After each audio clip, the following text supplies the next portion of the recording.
Welcome to another trip down the Bourbon Road with your hosts, Jim and Mike. So grab a glass of your favorite bourbon and kick back. We would like to thank our friends at Premium Bar Products for sponsoring this episode. If you're ready to step up your game at your home bar, check out PremiumBarProducts.com to choose from their wide selection of glassware, all of which can be custom engraved with your personal message or logo.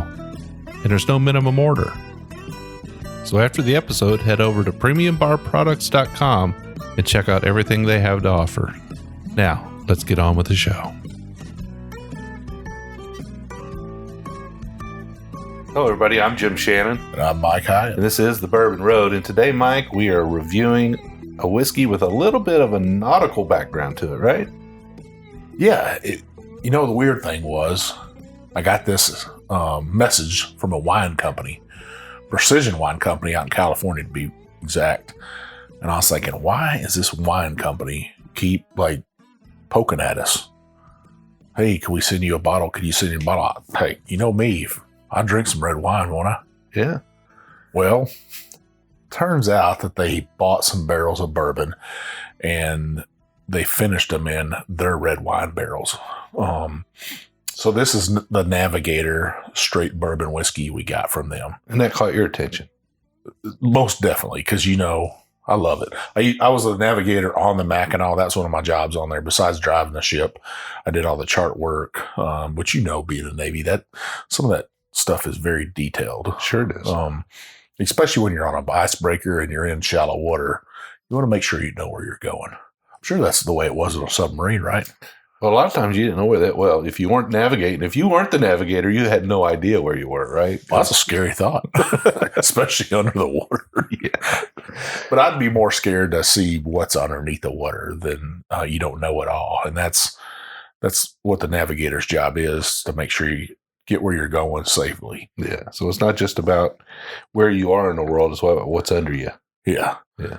Especially when there's big rocks under there, Yeah, so they reached out to us. They sent us a bottle.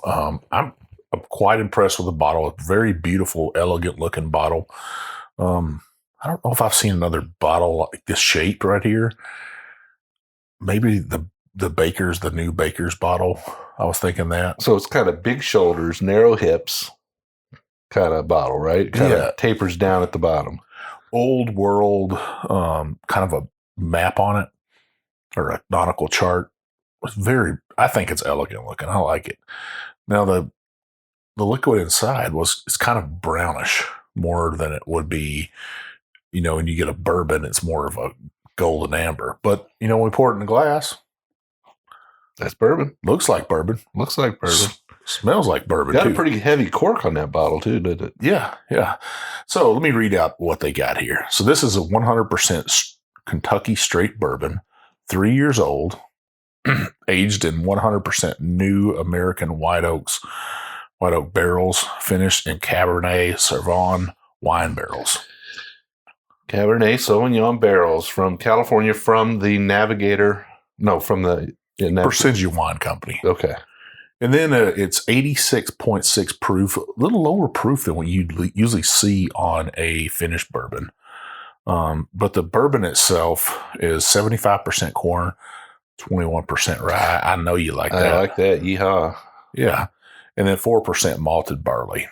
So that's what they sent us. I'm hoping. So how long did it stay in those secondary barrels? Did they say? They didn't tell us that. Okay. So it is 3 to 4 years when it went into the barrels. Yep. Secondary barrels. Okay.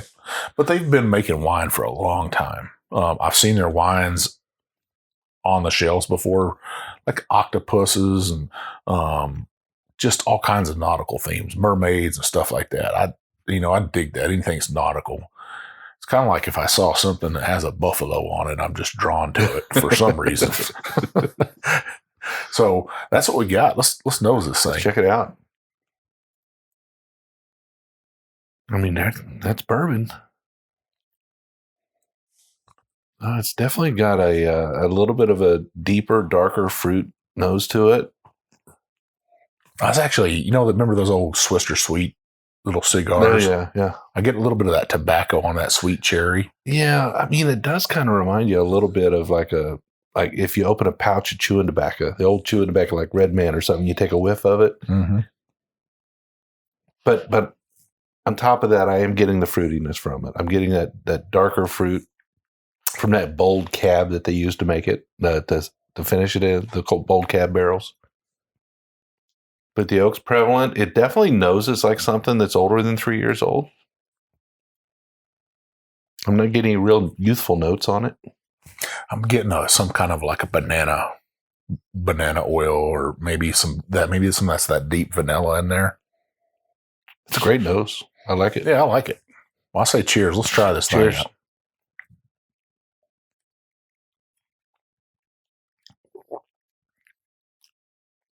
Wasn't get a lot of sweetness on the nose, but on the palate, I get that sweetness right up front as soon as it comes across.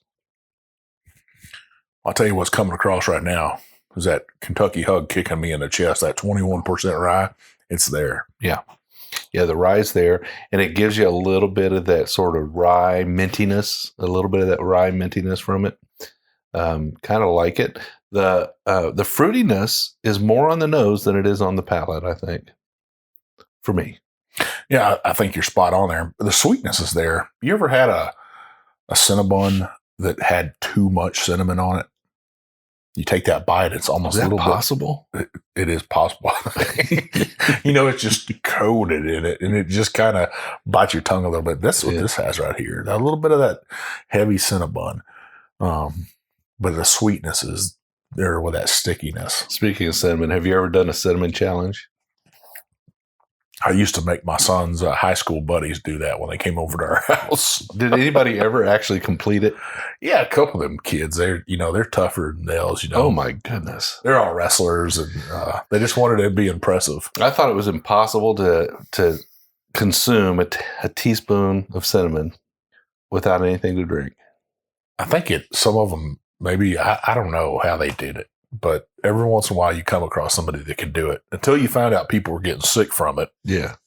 And they were getting that stuff down their lungs. And I can remember being up in Maine and the Coast Guard kids doing that too. They challenged it back then that came out because they had that milk challenge. They had that cinnamon challenge, and they're all trying to do that stuff. And I'm like, what are you doing? Quit wasting all this stuff. We need that. Going back to the nose, I'm going back and I'm getting that same fruity Red Man kind of tobacco nose on it, but going back to the palate again, sweet up front, not so much fruitiness, a little bit of sizzle on the middle. Yeah, I haven't got too much of the hug yet because I've been taking pretty small sips.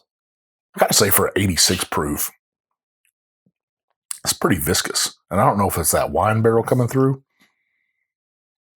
It's more viscous than I thought it would be. Well, this is very pleasant for a 3-year-old finished bourbon. I would have to say that this would rank right up there with the better finished bourbons that I've had, especially with this younger age on it. It's kind of going down real easy too. I'm feeling like you could really make a bottle of this disappear pretty quick. Yeah, I'd say in the fall time, it'd be very good after dinner or even before dinner. I think it's a porch bottle right there. Out on the porch in the evening. Yeah, fire pit going. Yeah. So, Jim, what would you think a price on this would be? Well, it's a California winery. It's a small operation as far as bourbon goes, I would say. They probably don't have a lot of expressions at this point. I would say probably $50 to $70 range. So you can buy this online right now. Right now. If you check out a website called bevmo.com, for right now, if you're one of their club members, you can buy it for $39.99. Wow. I'd say that's a value because this is, like I said earlier, this competes with other finished bourbons that I've had recently. I'd say it's right up there with the best of them. Now, if you're not a club member, it's going to run you $50 still. For $50 for a finished bourbon like this. Beautiful bottle. You could set this right next to a wine bottle, and most people probably would not even blink an eye. A little bit different than a wine bottle, not that long neck on it, but still, it's kind of a chopped down wine bottle, actually. Yeah, like I said, it's got big shoulders, skinny hips, slender body, but big shoulders. It drinks fine. I tell you what, the sweetness, that dark fruit you were talking about, cherries, the cinnamon's there for me. Like I said, that over cinnamon bun, Cinnabon that you see in every airport, right? Yeah. And at the pilot gas station right next to me here. Right right down the road from you. Yeah, it's all there. I love it, man. Yeah. This is some good stuff. And the price there, under $50, that's respectable. Yeah, I'd say you can pick up a really nice looking bottle here that drinks well, that I think across the board would please most people. I think that this is kind of a crossover bottle for like you and me. We both like it. I like the high rye. You like the sweetness on the palate. That introduction of that Cabernet Sauvignon, sweetness into it. I mean, when you nose it, you get that tobacco and that dark fruit. You start thinking, this sure doesn't smell 3 years old. I think what we're going to have to do is we're going to have some roadies over the house. I'm going to have to cook some Uso Buco, and we're going to drink this before we eat that. There you go. And kind of pair that together. So what wine do you use in your Uso Buco? So I'd use a cab in there. Yeah. Some people would probably shame me for doing that. I don't go out and buy the most expensive bottle, something that's in the $7, $8 range, and I just pour away. Yeah. I got my recipe. I throw it together, and to me, it's more about the preparation of the meat and the hunt for that meat and respecting that animal that harvested. And, you know that about me, that I take a lot of pride in that process, but I also like to eat it well. And that's one of the finest dishes I think I could make out of a deer is Uso Buco. And if you haven't had it before and somebody invites you over, don't turn that nose up. You might just be shocked. And if they offer you some of this bourbon right here, don't turn that nose up. Now, Uso Buco is a dish that has been around for a lot of years, but it's designed to use the less desirable parts. Yeah, the front and rear shanks of a deer, most people would take. Or of a beef. Or even beef. Yeah. They would take and grind that into burger. Whereas if you cook it right and cook it down, it's so tender. And it takes on the flavor of what you're cooking in it and stuff. And that's a braise, right? That's a long braise. Yep. You use a cast iron pot. We have, you've been over to our house. You see how much cast iron we have. I don't think we have enough, but every Christmas Vivian gets a new piece. And me and her talked about that. We got some of those pieces that are Le Creuset, I think is how you say it properly. We've got some pieces that are over 22 years old now. Yeah. That's getting respectable ages, and Absolutely. we still use it all the time. She's going to use it tonight. So, I like it. I'd love to pair something like this with it. I think this goes fine with it, or set down the porch, like you said. Definitely think we'll save this bottle for this fall. Great fall sipper, $50. I'd call it a medium to long finish. Yeah. Actually, I'm sitting here. It's been a while since I had a sip of it because mine's gone. Yeah, we both finished our glasses. But I still want more. And I still want more because that finish is calling me back. And I'll tell you what, folks over at Navigator, if you want to send another bottle out, Jim would be happy to take it. So, Jim, before the episode, me and you, we're trying to get everything together, right? And we're talking about future episodes and stuff we'd like to do. And you brought up a great idea for our roadies. Now, our roadies, almost 2,000 people. We're at 1,938. Probably by the time this releases, we might be hitting that 2,000 number. So, roadies, what Jim came up with was this remarkable idea. I think it's great. So, what's the idea, Jim? Well, so I blend my own bourbon here. So I've got my own, I'll call it brand or whatever. It's my house brand, and I make about 6 bottles at a time. I got my own labels. I had labels made for it and everything. And I really enjoyed the process of going through and designing my own blend. And I just take off-the-shelf whiskeys that you and I can go to the store and buy. And I try to pick this one and that one and put them together at different percentages and come up with what I consider to be a great blend. So it just seemed like the right thing to do was to have a contest and see among the roadies if we could maybe try to have a blending contest. That seems pretty fair. Now, to have a blending contest, we would have to bring in some guest judges besides ourselves, I think. Well, if we want to blend and be part of the challenge, then yes, we'd have to bring in some other judges because that wouldn't quite be fair now, would it? Well, it wouldn't be fair. I don't know. Maybe me and you'll just judge them, and we'll pick a roadie, and we'll do the show with another roadie. We'll bring a roadie. So three judges. Three me, judges. and a roadie. An ace. Yeah. Bring somebody else in as three judges. We'll go through it. We'll have to make sure we have some designated drivers for ourselves. So if you're roadie, we want you to send us your sample. I'd say a 4-ounce sample bottle. Yeah, two ounces. 2 ounces or a 4 ounce. Yeah, it's kind of hard to do a proper review with only 2 ounces when you got three judges. So I think we honestly would need 4 ounces to do it. And we don't want you to go out and buy a special 4-ounce bottle. So everybody's using the 2-ounce sample bottles now, I think, right? Well, I think I've changed some people's minds on those. I don't know. You know how I send stuff out? I like to send it out in 4-ounce bottles. I actually drop some samples off today at somebody's house. Drop them off 5 samples. That's a whole bottle of bourbon. Pretty close to it. And that's what I get. But if that's what you have is 2-ounce samples, send us 2 of them. Make sure they're the same. Pour your blend in there. So we'd like to have the blend defined. In other words, you're going to have to tell us what it is. You can't keep it a secret. Your recipe. So if you've got a blend that you don't want to share with other people, then don't send it in to us. But if you're willing to share what went into it, send it on in. Give it a name. Call it something fun. What's your blend called? Old Hoot. Old Hoot, like an owl. Yeah, like an owl. I could see that. I could see you sitting upon a tree branch, wise and all, just sitting up there like an old owl. But I'm not going to enter Old Hoot because I'm not willing to give away its recipe because I give it away as gifts. So I actually had labels made. I order in the bottles. I fill it up, and then I give it away as gifts. I got one of those bottles at home. I've sipped off that thing quite often.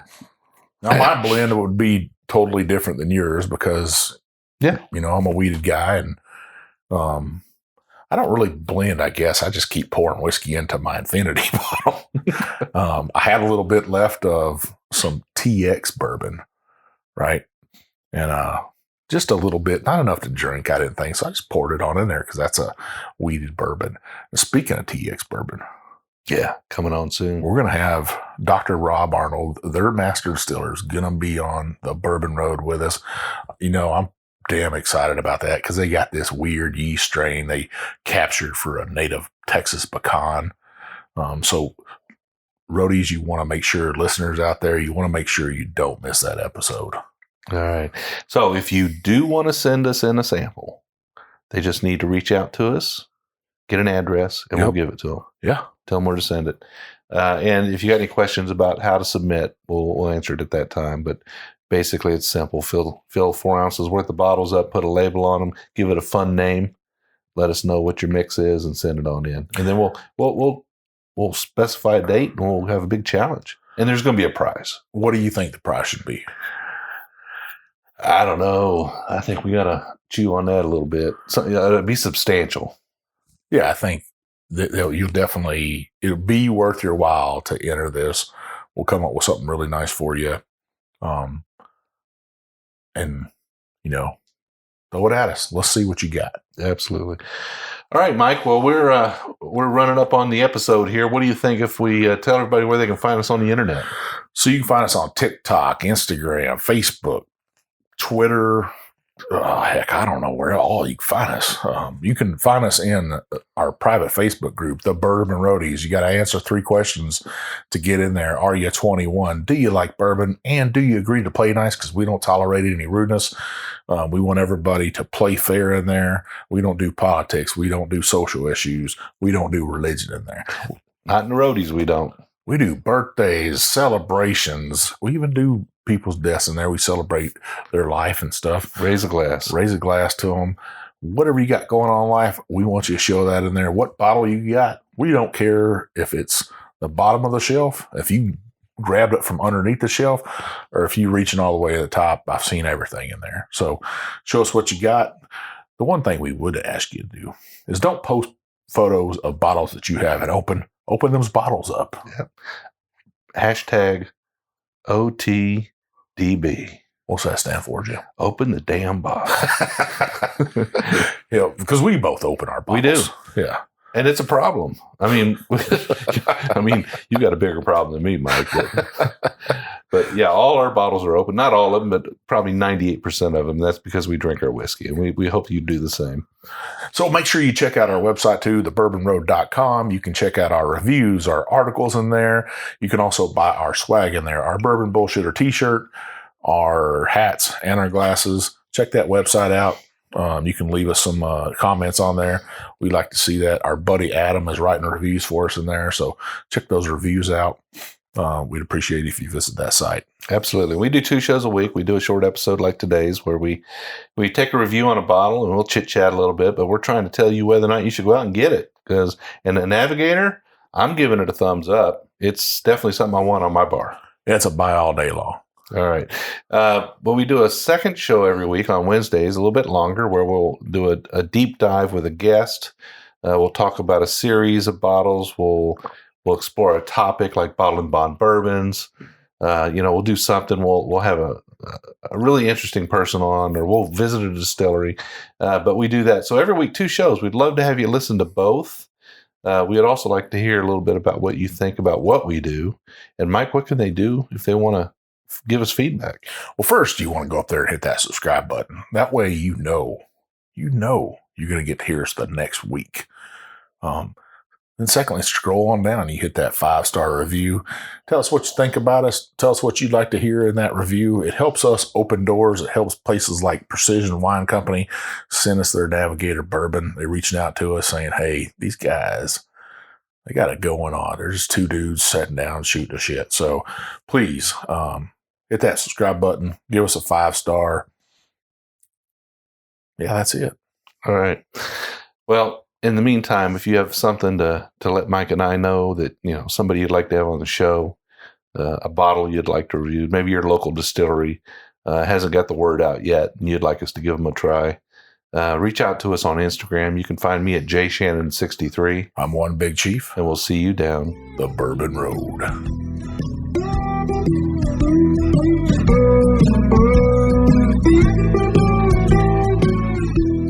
You can't drink whiskey without glassware, and Mike and I are extremely pleased to have a sponsor like Premium Bar Products.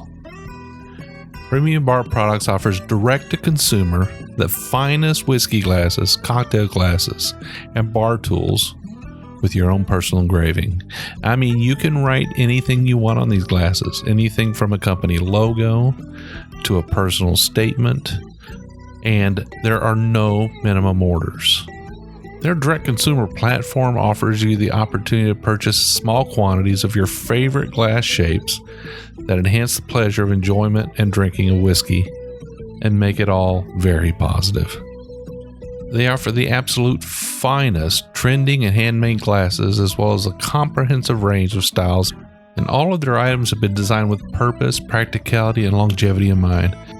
So if you're a bourbon or whiskey group and you need custom logos, you need to reach out to Premium Bar Products.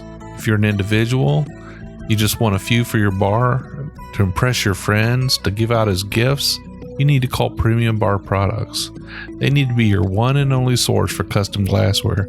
I can tell you right now, the Bourbon Road, that's who we use. Janie and Carson and the team there at Premium Bar Products will take care of you. They'll treat you like family, and they'll take care of you with every order.